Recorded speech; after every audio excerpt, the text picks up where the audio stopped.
नमस्कार दोस्तों, आज की इस वीडियो में हम बात करेंगे नवरात्रि के प्रथम दिन की कथा और पूजा विधि के बारे में। सबसे पहले हम बात करेंगे माँ दुर्गा की प्रथम रूप शैलपुत्री के बारे में। नवरात्रि के प्रथम दिन माँ शैलपुत्री की पूजा की जाती है।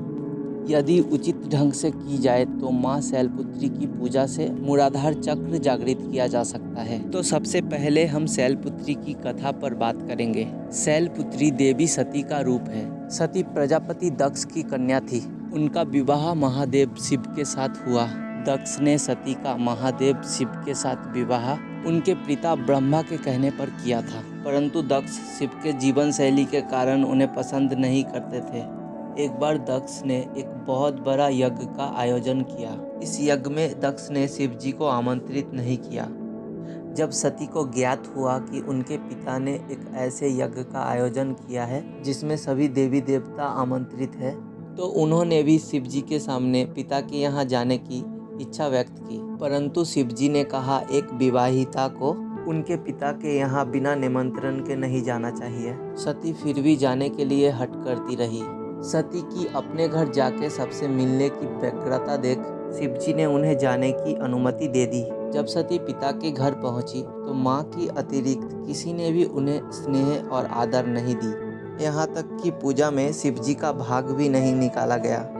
जब सती ने पिता दक्ष से इसका कारण पूछा तो दक्ष ने उत्तर दिया कि शिव बागांबर धारण करता है, मुंडियों की माला पहनता है, वो देवताओं के साथ बैठने योग्य नहीं है। पति के लिए ऐसे अपमानजनक शब्द सुनकर सती को बहुत दुख हुआ और उन्हें बहुत ही भयंकर क्रोध हुआ।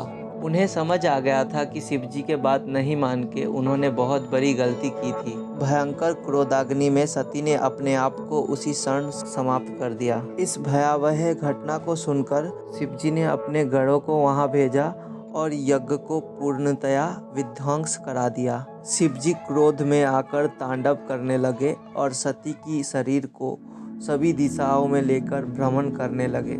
संपूर्ण ब्रह्मांड इस दृश्य को देख भयभीत हो गया। तब भगवान विष्णु ने सती के शरीर को टुकड़े कर दिए। ये टुकड़े जिन स्थानों पर गिरे वो स्थान ही आज शक्तिपीठ कहलाता है। माता सती ने अपना अगला जन्म शैलराज हिमालय के पुत्री के रूप में लिया, इसलिए ही उनका नाम शैलपुत्री पड़ा। उन्हें पार्वती और हेमवती भी कहा जाता है। यह थी माँ शैलपुत्री की कथा। अब चलिए पूजा विधि जानते हैं। नवरात्रि का शुभारंभ कलश स्थापना से किया जाता है। यह कलश 9 दिन तक स्थापित रहता है। इसके लिए सबसे पहले एक लकड़ी की चौकी को साफ करके उसमें लाल रंग के कपड़ा बिछाए और इस चौकी पर माँ दुर्गा का चित्र रखे। अब किसी मिट्टी की पात्र अथवा गमले में मिट्टी डालकर जौ के कुछ बीज बो दे। इस पात्र में थोड़ा पानी डाल दे और एक तांबे का कलश लेकर इस पे कलावा या मौली बांध दे और कलश पर तिलक लगाए। इस कलश पर गंगा जल भरकर कुछ चावल के दाने, सुपारी और दुर्वा घास भर दे। कलश के किनारे पर 5 आम के पत्ते रखे और कलश को ढक दे। अब एक नारियल को साफ लाल रंग के कपड़े में लपेटकर इसे भी कलावे के साथ बांध दे। इस नारियल को कलश पर स्थापित करे। अब लकड़ी की चौकी पर माँ की चित्र बराबर जौ वाला पात्र रखे और उस पर कलश स्थापित कर दे। इस कलश को 9 दिन तक ऐसे ही रहने दे और जिस मिट्टी के पात्र में आपने जौ बोया है उसमें प्रतिदिन थोड़ा थोड़ा पानी आप देते रहिए। यदि आपके लिए संभव है तो नवरात्रि के 9 दिन माँ के सामने अखंड ज्योति प्रज्वलित करें। इसके पश्चात एक छोटे से हवन कुंड में एक छोटे कंटे के टुकड़े को जलाकर रखें। इसमें थोड़ा कपूर डाल दें। 2 लौंग लेकर घी में डुबोकर और सुपारी कंटे के आगे अर्पित करें। साथ ही रोली और चावल से तिलक करें। अब पूजा में फल और मिठाई का भोग लगाए। कुछ लोग प्रथम दिन से दुर्गा सप्तशती का अध्यायों का पाठ करते हैं। यदि आप भी इस प्रथा का अनुसरण करते हैं तो इसे अवश्य करें।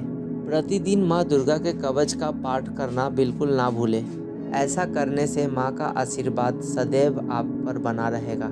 इसके पश्चात व्रत का संकल्प लें। तत्पश्चात शैलपुत्री का मंत्र का एक माला जप करें। माला में ज्योतियों का संख्या 108 होना चाहिए।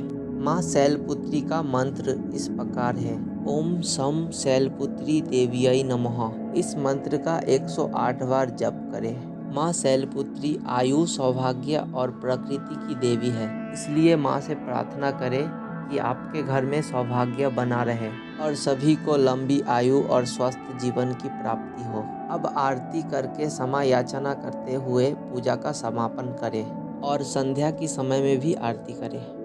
अगर आपको ये वीडियो अच्छा लगा तो हमारे इस चैनल को सब्सक्राइब ज़रूर करिए और कमेंट में ज़रूर लिखिए जय माता दी।